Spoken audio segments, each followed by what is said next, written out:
de la poésie et des romans, pour voir le monde différemment. Si est l'invitation faite par François Bousnel aux téléspectateurs de France 5 dans son émission La Grande Librairie où il recevra mercredi 17 mars 3 romanciers. Parmi eux, l'autrice Sophie Nolot qui viendra parler de Ce qu'il faut de désir, Actes Sud, où elle propose de regarder le monde par le prisme du désir, et ce du Moyen-Âge des troubadours jusqu'au XXIe siècle.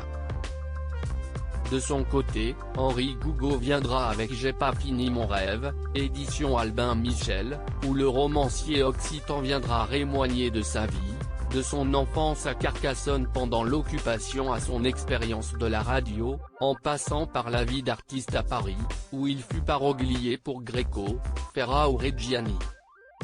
François Bousnel le recevra également durant son émission Souleymane Diamanka, poète slameur qui explore dans Habitants de nulle part, citoyens de partout, édition.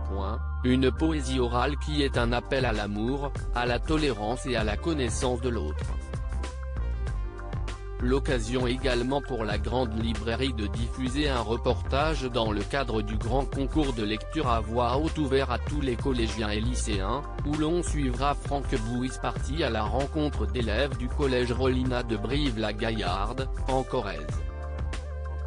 Robert Badinter à l'honneur la semaine précédente, une équipe de choc pour la Grande Librairie, qui succédera ainsi à l'invité exceptionnel de la semaine précédente, Robert Badinter, invité exceptionnel de l'émission de France 5.